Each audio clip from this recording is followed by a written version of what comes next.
নমস্কার বন্ধুরা, ভৌতিক রহস্য চ্যানেলে তোমাদের সবাইকে স্বাগত। আজকে আমি লীলা মজুমদারের লেখা এক অলৌকিক এক রহস্যময় গল্প তোমাদের শোনাতে চলেছি। গল্পের নাম উলুবেড়িয়ার ভূতের বাড়ি। তাহলে চলো গল্পটা শুরু করা যাক। সমুর ছোট ঠাকুমা বললেন, দেখ কানু, ছেলে পাঠাতে চাস ধিঙ্গি পিসির সঙ্গে পাঠা, তবে ও বাড়িতে ভূতের উপদ্রব আছে, এই আমি বলে দিলুম। হ্যাঁ। ধিঙ্গি পিসিও মহারেগে বললেন, ভূতের উপদ্রব আবার কি? না রে, কোনো ভয় নেই। উপদ্রবের মধ্যে এটা ওটা অদৃশ্য হয়ে যায়, এর বেশি কিছু নয়। সেখানে কে ভূত কে মানুষ কিছুই চিনবার জো নেই, তাতে আবার ভয় কিসের? আমি বলি কি, যে বাড়িতে 13 শরিকের বাস আর সবার পেটে খিদে ভাড়ার শুননি, সেখানে অমনটা হবে না তো হবে কোথায়? শরীর সবটাতে বাড়াবাড়ি। কি রে কানু, তুই কি বলিস? কানু হলেন গিয়ে সমুর বাবা, ধিঙ্গি পিসির জ্যাঠার ছেলে। তিনি কিছু না বললেও সমু বলল, সেরকম নারকেল নাড়ু আর চন্দ্রপুলি করো তো, খাই। ভূত ফুত আমি মানি না। বাড়ির স্যার বলেছেন ওইসব নেই। ছোট ঠাকুমা বললেন, আমার শ্বশুর মশাই দুর্বুদ্ধি করে সম্পত্তির ভার ছেড়ে দিয়েছিলেন বলে হিংসে করে বলছি নে বাবু। একটা পোড়ো দোড়ো বাড়ি, তাতে হিংসে করার আছেটাই বা কি? কিন্তু ভূতের দাপটের কথা সবাই জানে। খাবার জিনিস রাখবার জো নেই, এই আছে তো এই নেই। একমাত্র লোহার জালের নিক্ষেপ থাকে। কে না জানে ভূত লোহা ছোঁয় না, গুপ্তধন আগলায়। তবে যেতে ইচ্ছে হয় যাও, কিন্তু পরে আমাকে দোষ দিও না। তোমরা সবাই হলে ভূতের বাড়ির অংশীদার, তোমাদের জিনিস তোমরাই বোঝো। গুপ্তধনে আমাদের শেয়ার আছে কিনা আদালতে গেলেই জানা যাবে। ঠামু বললেন, পুটি, তোর বিয়ের অনেক আগেই কাকা বাড়ি ছেড়েছিলেন। ছাড়েননি ঠিক, নিজের ভাগের পুরো দাম নিয়ে লেখাপড়া করে সব অধিকার ছেড়ে দিয়ে তবে গিয়েছিলেন। ধিঙ্গিরা যখন নিরাপদে ওখানেই থাকে 12 মাস। যাক না সমু, পৈতৃক বসত বাড়িটা ঘুরে ঘাড়ে দেখুক, জমি জমা তো কোন কালে বিকিয়ে গেছে। ছোট ঠাকুমা কাষ্ঠ হেসে বললেন, তা যাক না, আমি কি বাধা দিচ্ছি নাকি? ভেবেছিলাম একা কাশি যাব কেন, ও বেশ আমার গার্জেন হয়ে যাবে। তা থাকবে, আমার অন্য লোক আছে। এই বলে রেগে মেগে ছোট ঠাকুমা চলে গেলেন। সমুর উলুবেড়ে যাওয়া ঠিক হয়ে গেল। ধিঙ্গি পিসি নৌকায় যাওয়া ঠিক করলেন। ওর চেনা কার যেন ফেরি নৌকোর ব্যবসা আছে, সস্তাও হবে, আবার টানা হাজরা হাঙ্গামাও কম। বাবুঘাটে উঠবেন, উলুবেড়েতে নিজেদের পুরনো ঘাট নামবেন। বললেন, ভালোই হলো, পুজোর সময় কানু তুই অনেক জিনিসপত্র দিবি নিশ্চয়। কাপড় চোপড়, নারকেল, তালের পাটালি, কলা, সন্দেশ, খোয়া ক্ষীর। ওখানকার লোকে এসব দেখে না, বেজায় গরিব সবাই, তাই ছিচকে চোরের উপদ্রব বড্ড বেড়ে গেছে। খুড়ি যাই বলুক, সমু নৌকো চড়ে মহা খুশি। ওর আবার ভয় কিসের? যারা সাঁতার জানে তাদের আবার জলের ভয় আছে নাকি? পিসি নাকি ভালো সাঁতরান। জিনিসপত্র নৌকায় তোলাতে তোলাতে পিসি তাই বললেন। নৌকোর বড় মাঝি তার চেনা লোক। সে বলল, নৌকোয় 40 টাকা পাটাতন বদেনে, অত জায়গা জুড়ে বসলে চলবে না, তোমরা বরং ছুঁইয়ের ওপর উঠে বসো। চমৎকার জায়গা ওপরটা, চারিদিকে রেলিং ঘেরা। এটা মালিকের শখের নৌকো, নিজে চড়েন। ওপরে উঠে সমু বলল, বলো পিসি, গুপ্তধন কেন ভূতেরা আগলায়? নৌকো বেশি বড় নয়, সবার কথা সবাই শুনতে পায়। বড় মাছি গেল চটে। নৌকোয় জোরে ও সব অলক্ষণে কথা মুখে আনবে না খোকা, এই আমি বলে দিলাম। ঢিঙ্গি পিসি বললেন, ও কি কথা বদন, ছেলে মানুষ জানতে চেয়েছে, তাতে দোষটা কোথায়? বদনও রেগে গেল। তা তুমি যা ইচ্ছে বলতে পারো দিদি, তোমার মতো ট্যাকরা মেয়ে আর কোথায় আছে? মা বাপ নাম রাখলো ফুলমণি, তা পাড়া শুদ্ধ সবাই ডাকে ডিঙ্গি পিসি। চুমড়ি করতে না আমাদের বাড়ির নারকেল, আবার কাদের কচি ছেলে ধরে নিয়ে যাওয়া হচ্ছে ভূতের বাড়িতে। সমু আপত্তি করল। ভূত নেই। বদনের কি হাসি। বলো কি খোকা, নেই নাকি?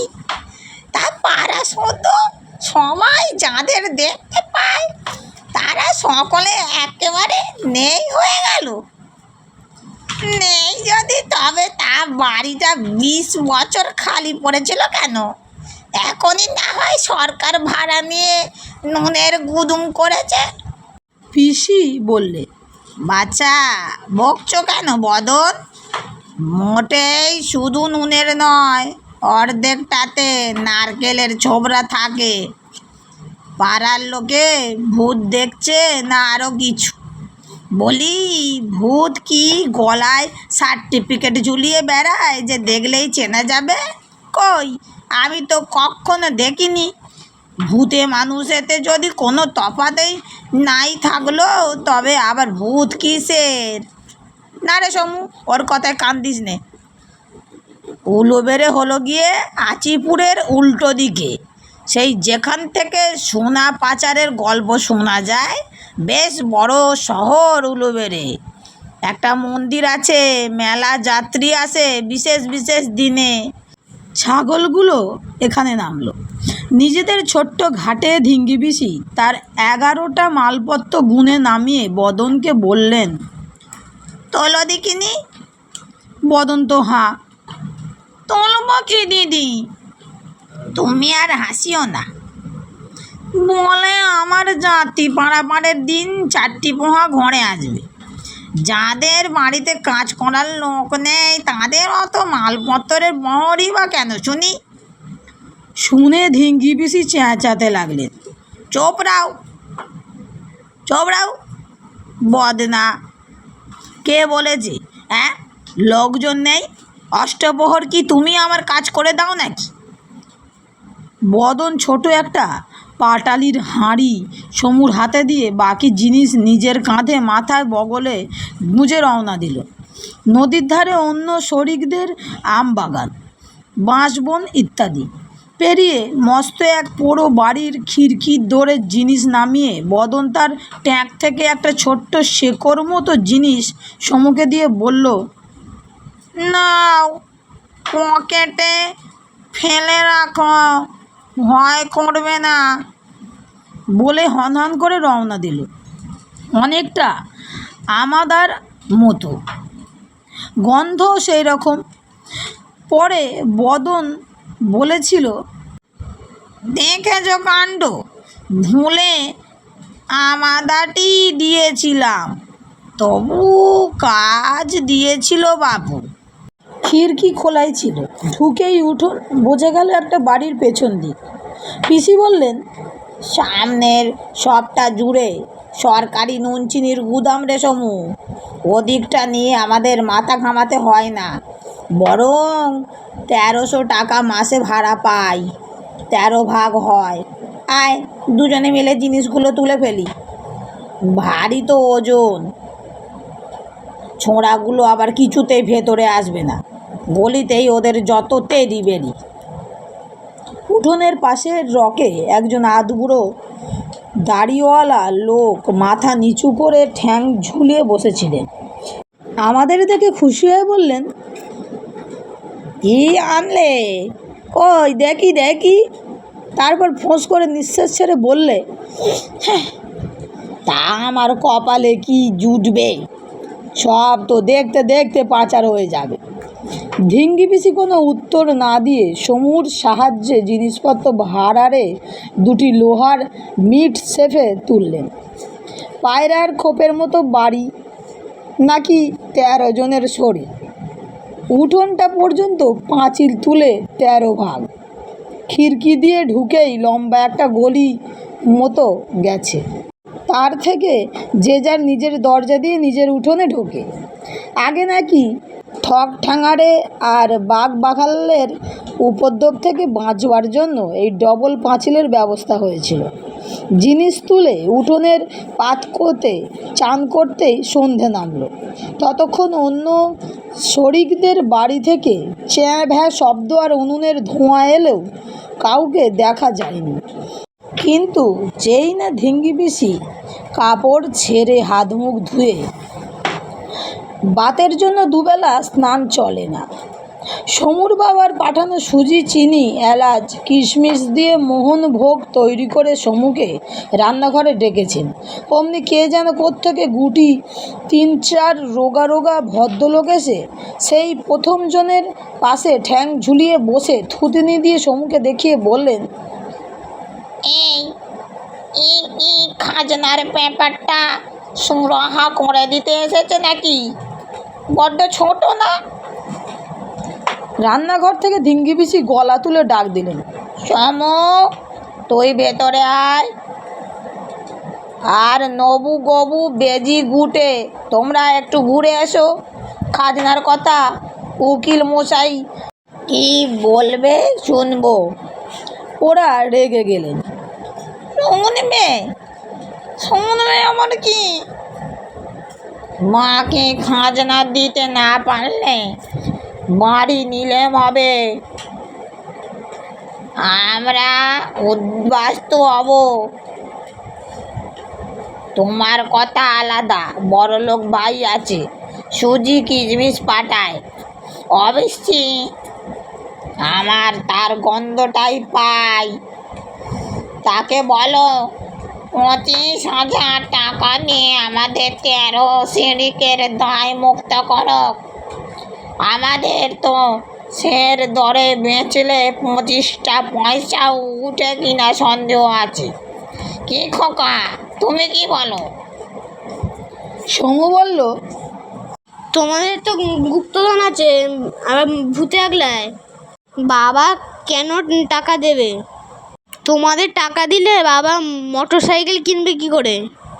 সঙ্গে সঙ্গে গলির দিক থেকে ফিক ফিক চাপা হাসি শোনা গেল। আর এরা 4 জন গোমরা মুখ করে উঠে গেলেন। ধিঙ্গি পিসি বললেন, ও সমু, পিসি মশাইকে ডাক, তোদের জল খাবার হচ্ছে, রাতে ভালো রুটি করব। সমু তো অবাক। দাড়িওয়ালাকে ও চাকর ভেবেছিল। মোহনভোগটা 4 ভাগ হলো। নিজেরা 3 জন কলকাতার পাউরুটি দিয়ে 3 ভাগ খেলো, আর চতুর্থ ভাগটা পিসি মার্বেলের মতো গোটা 15 গুলি বানিয়ে তাকে তুলে রেখে সমুকে বললেন, বন্ধুরা, গল্পটি আজকে এই পর্যন্তই। এই গল্পের শেষ পর্ব নিয়ে খুব শীঘ্রই দেখা হবে।